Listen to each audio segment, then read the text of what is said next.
E vamos seguindo então na nossa sequência de vídeos com exemplos e formas de montar a sua carteira de investimento.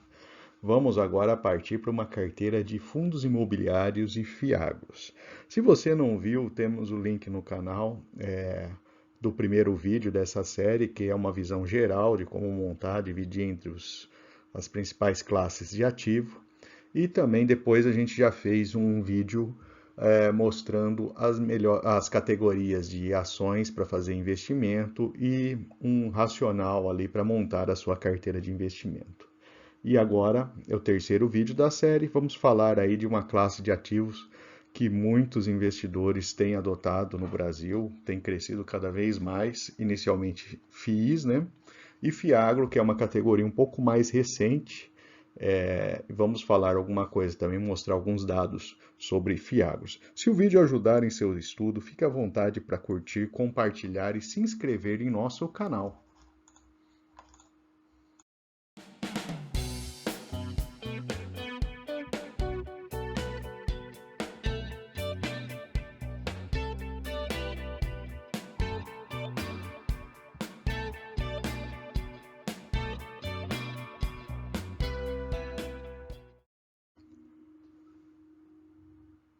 Vamos trazer agora uma visão consolidada dos principais setores de fundos imobiliários em termos de market cap na B3.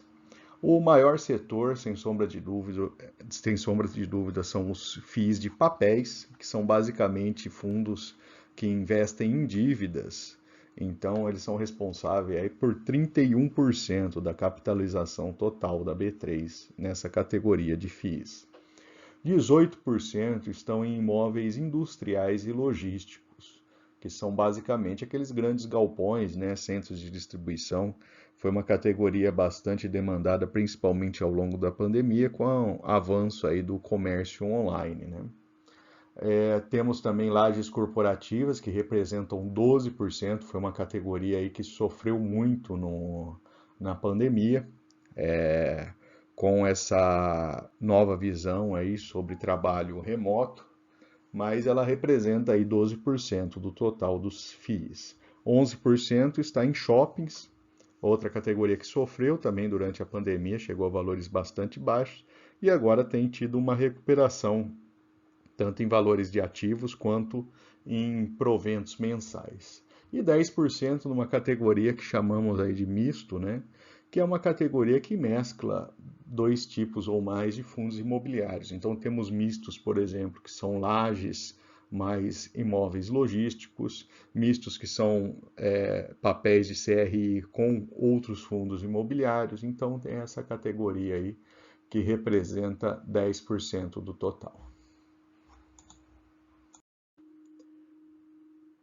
E o grande ponto da gente conhecer bem as categorias, né, é perceber que cada uma tem um comportamento diferente. A gente percebeu muito bem isso durante a pandemia. No início da pandemia, os fundos de lajes e de shoppings despencaram, os de logísticas ficaram ali num certo patamar, e agora que a gente já tem um cenário econômico que desdobra um pouco das consequências da pandemia, que é o aumento da taxa de juros, né, em um cenário econômico mais desafiador, a gente tem aí maior pressão agora em fundos de papéis, por conta aí de risco de não pagamento por parte dos devedores, e também os fundos de logística também têm passado por algumas dificuldades aí com entregas de galpões por algumas empresas que estão em maior nível de dificuldade. Então, conhecer bem as categorias de fundos imobiliários te ajuda a mapear e montar uma carteira diversa aí equilibrando os riscos para evitar maiores prejuízos, né?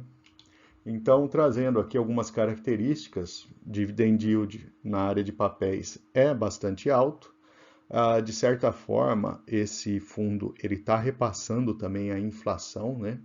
Ou seja, se você tem, por exemplo, um fundo que tem uma laje corporativa, é de se esperar que ao longo do tempo o valor daquela laje ela se valorize. Isso é avaliado a cada ano, né, a partir da avaliação de ativos do fundo, e ele atualiza o seu valor patrimonial, isso num fundo de lajes.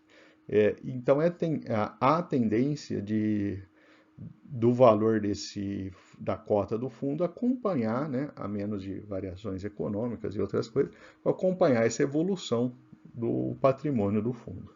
Já o de papel, o percentual de correção da inflação, ele já está embutido no ganho do fundo, então ele repassa esse valor e por esse motivo aí o dividend yield é mais alto. Então não se engane, né?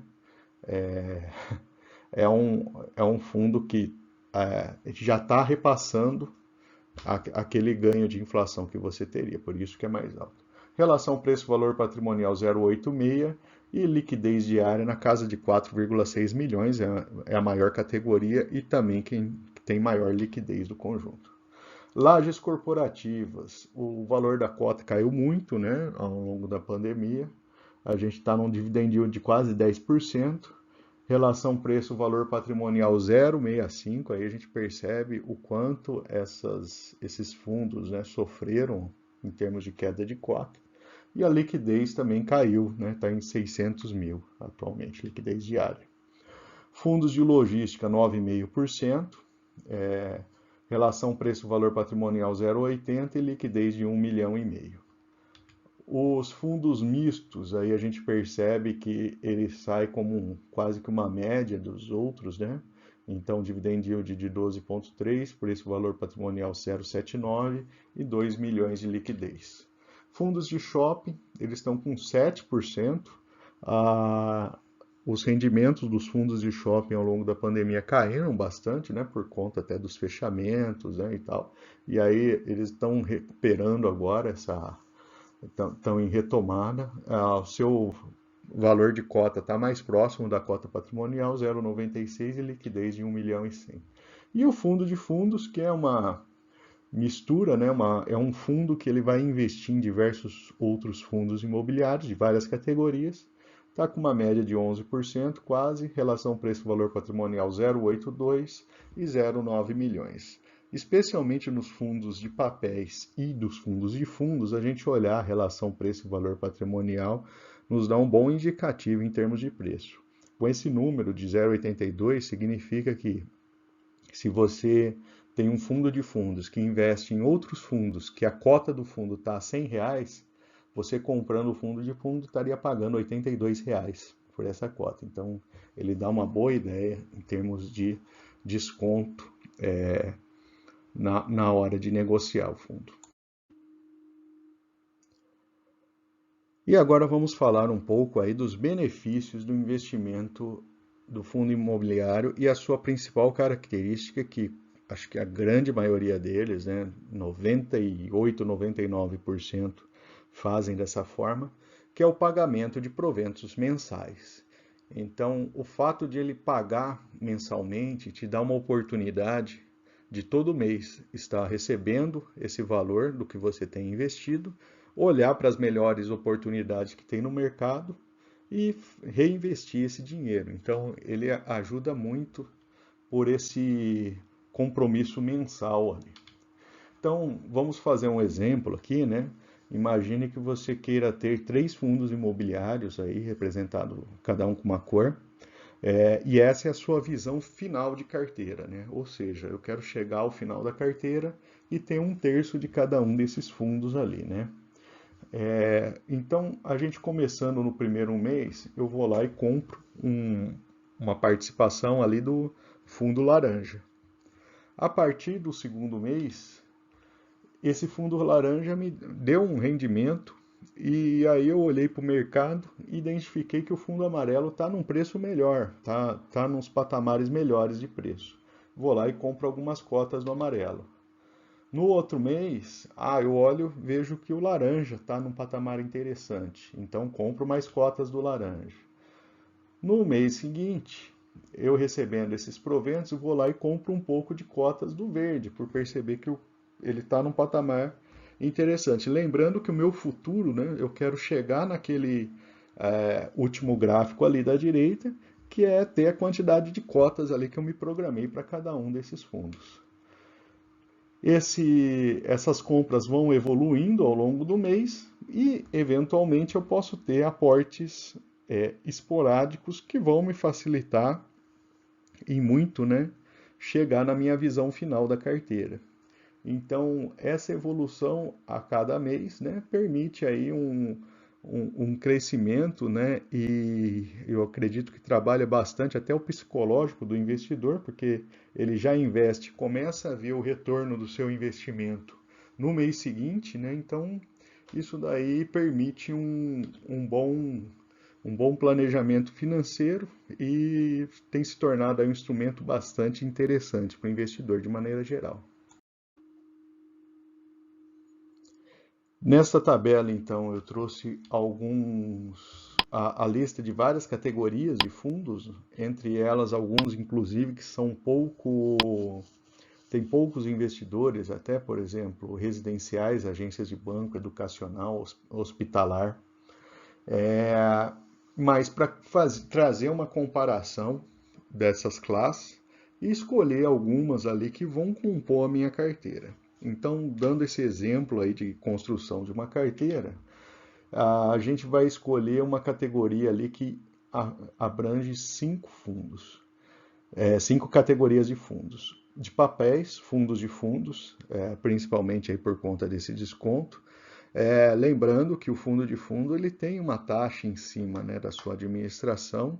Então, teoricamente, se você comprasse ao mesmo preço uma carteira de fundos igual ao fundo de fundo que você quer comprar, você estaria pagando mais caro porque você vai tirar uma parte do rendimento e pagar em termos de taxa de administração. Mas, como é uma categoria que está bem descontada, né, eu acredito que nesse momento vale a pena olhar para ela, né? Imóveis industriais e logísticos, acho que não tem como ficar fora. Shoppings também é uma categoria interessante. E eu deixei de lado lajes corporativas para olhar a categoria mista, especialmente pelo fato de a gente ter lajes corporativas em alguns fundos ali, pelo menos nesse momento aí que a gente tem aí algumas medidas de home office, algumas parece que vão durar um pouco mais, né? Então vão ser definitivas, mas tomar um pouco mais de cuidado e ver como vai evoluir esse mercado, né? Inclusive, a gente fez uma análise do HGRE11 recentemente e tem um gráfico bastante interessante que mostra que nos últimos anos tem tido uma entrega de novos empreendimentos em fundos na área de lajes corporativas, né, em São Paulo, que é o mercado que responde por grande parte da demanda. E a gente percebe aí que mesmo na retomada ainda a gente não conseguiu absorver todos os imóveis que foram entregues. Então, por uma medida de precaução, não por não acreditar no segmento como um todo, mas por esperar um pouco aí uma retomada maior e mais forte aí dessa área. Então, evoluindo agora na nossa carteira, abrindo aí uma lista de fundos de papéis, que nessa proposta representar 20% da carteira.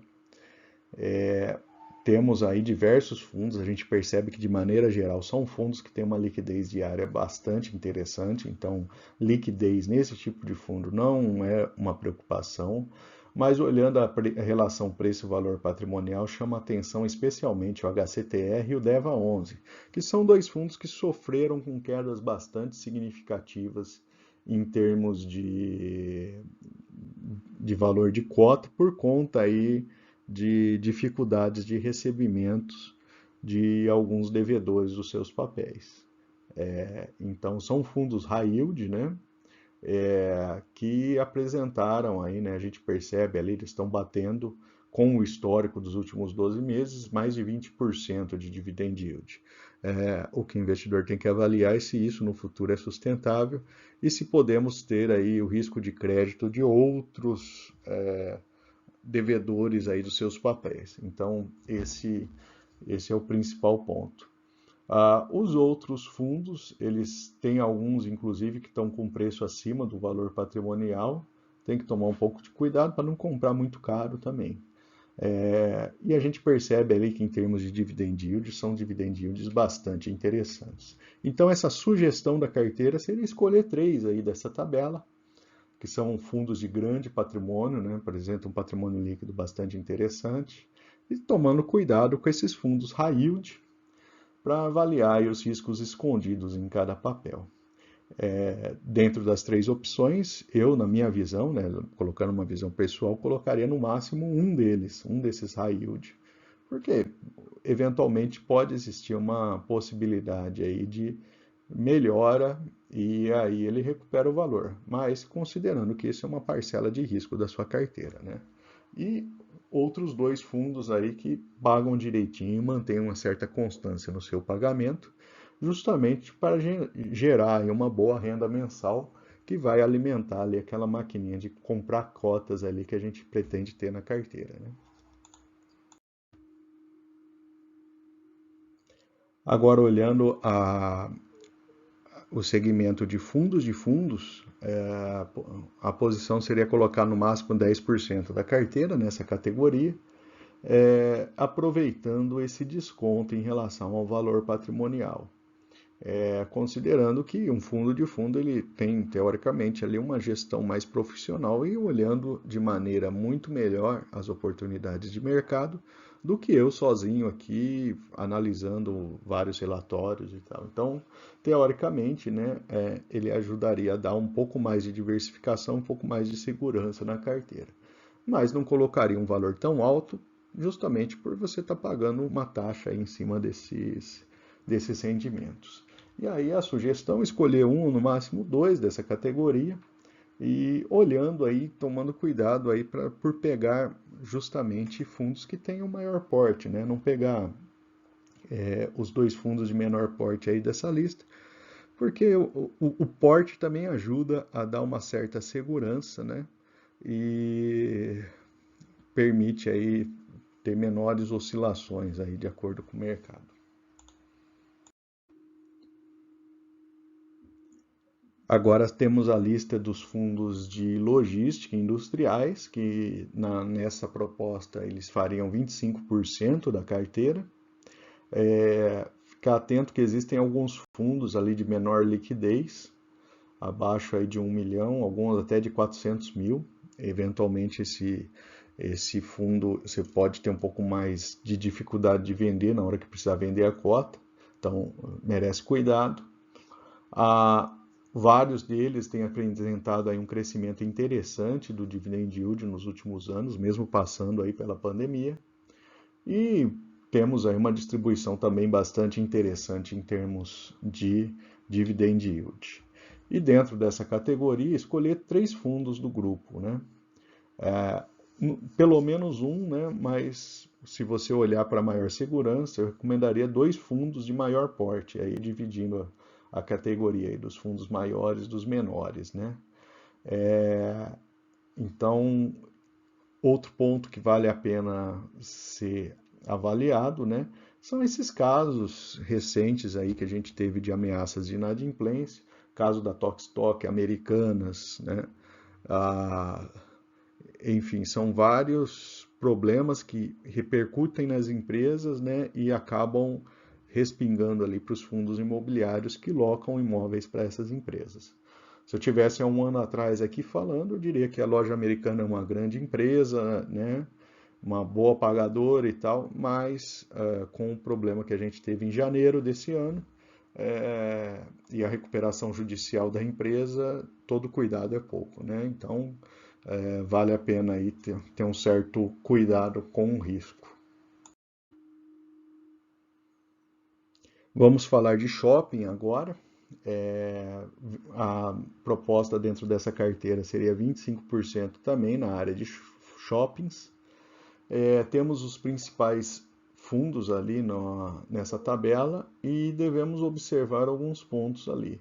Os que estão em vermelho, com o código em vermelho, PQDP, SHPH, FVPQ e ABCP, são fundos monoativos. Então, são fundos que trazem consigo aí um maior risco, uma vez que se você tiver um problema específico no shopping do ativo, você pode ter aí sérios problemas com o fundo imobiliário. E alguns deles, os três mais baixos ali da lista, apresentam liquidez diária bastante baixa. Então, há de se imaginar que no momento que você for vender essa cota futuramente, você vai ter que pôr um desconto interessante para conseguir vender logo a cota. Você não vai conseguir vender suas cotas se não der um bom desconto. Então, dentro dessa categoria, a sugestão seria escolher 3 fundos desse grupo, tomando cuidado, no máximo um, se caso você queira e confie muito no shopping que você está investindo, no máximo um nessa categoria de monoativos. Mas, pegando ali, por exemplo, os 5 primeiros, são fundos que investem aí, tem uma quantidade de ativos muito grande, são fundos aí que têm um espalhamento praticamente por todo o país aí, né? Investem em ativos do país inteiro. Então, essa seria nossa visão em relação aos fundos de shopping. E vamos abrir agora a categoria de fundos mistos, que é a nossa proposta dentro da carteira seria colocar 20% dentro dessa categoria. E, aliás, aproveite para deixar nos comentários, né? Você investe nessa categoria de fundo? Tem tido bons resultados com ela? Deixe nos comentários, que a gente vai mapeando ali, vendo como é que está sendo o perfil do nosso público. Então, nessa lista, a gente tem aí o KNRI, que é um fundo de logística e lajes, o JSRE, que é um fundo quase que exclusivamente de lajes, o HGRU, que tem laje mais imóveis urbanos, principalmente grandes lojas aí, né, dentro da cidade. O RZTR é um fundo de fazendas. O SARI 11 e o ALZR 11 são fundos de logística com laje. O VGHF 11 com TORD são CRIs mais fundos de fundos. Então é uma categoria bem diversa, que tem fundos com características bastante diferentes. E a sugestão seria buscar 3 dentro dessa categoria. Eu, pessoalmente, evitaria de escolher o TORD e o VGHF, pois eu já tenho lá, já detalhado antes aí, o foco de investir em fundos exclusivamente de CRI e fundos de fundo. Quer dizer, se eu buscar um fundo desse ali, eu não estaria diversificando tanto a carteira. O HGRU e o RZTR são 2 fundos aí que têm são características bastante peculiares, né, e diferentes dos outros ali. Então, valeria a pena um dos 3, pelo menos, ser ou um ou outro, né, ou o HGRU ou o RZTR. E eu completaria com fundos de logística mais laje, considerando que eu não tenho até o momento ali nenhum aporte em lajes corporativas. Então, dessa forma, eu traria um pouco mais de diversificação na carteira como um todo. E até agora você deve estar se perguntando, mas e os fiagros, né? Qual que seria a nossa visão em relação aos fiagros? Basicamente, são fundos de papel, né? Poderemos classificar ele com essa categoria. São fundos que apresentam alto yield, né? Tem tido um histórico recente aí bastante interessante em termos de pagamento de proventos. Eu poderia completar essa carteira escolhendo mais um fiagro ali para compor, né? Até para conhecer e ir tomando um pouco mais de percepção de como vai se evoluir. Mas como são fundos aí que têm um histórico muito recente, né, eu não coloquei ela dentro da carteira principal. Basicamente, né, trazendo aí, essa é uma lista com talvez aí os principais, né, são fundos aí que têm tido boa liquidez. Alguns, né, mais da metade ali, estão acima do seu valor patrimonial, ou seja, o mercado está pagando acima da soma dos papéis que compõem esse fundo, então é um ponto de atenção, né? Eu buscaria, basicamente, aí, esperaria algum fundo desse aí ter algum momento de desconto para entrar nele. E em termos de dividend yield, a gente percebe aí que a grande parte deles ali, né, tem dividend yields mais elevados. Só que o patrimônio, né, muitos deles aí fizeram captações recentes e estão com um patrimônio relativamente menor, né? Então, até por conta disso, no máximo, colocaria a exposição de mais um fundo, aí, um FIAGRO, para completar a carteira e dar um pouco mais de diversificação. Mas é uma área que precisa ser um pouco melhor estudada e ter um pouco mais de tempo aí para a gente poder avaliar um histórico mais confiável também. Bom, e somando essa carteira de fundos imobiliários com a carteira de ações, né, a gente começa a ter um cenário bem mais diversificado. Então, a gente tem ali uma carteira de ações já com diversos setores montados. Se você não viu o nosso vídeo anterior ali, eu vou deixar o link para você acompanhar aí a evolução dessa carteira, né? Então, a gente colocando essas categorias de fundos imobiliários traz aí, né, a gente percebe aí que fica com um grau de diversificação bastante interessante. E espero que tenham gostado desse novo formato de vídeo. Não é a análise de um ativo específico, mas uma estratégia para montar a sua carteira de investimento. E gostaria que deixasse nos comentários aí o que você achou desse formato. É um modelo interessante que vale a pena explorar futuramente. Eventuais comentários ou críticas sobre, sobre o vídeo. Eventualmente que uma forma de pensar não é a única forma de se pensar e estruturar. E se o conteúdo ajudou aí a pensar e evoluir um pouco mais aí sobre a sua carteira, fique à vontade para curtir, para compartilhar e se inscrever no nosso canal.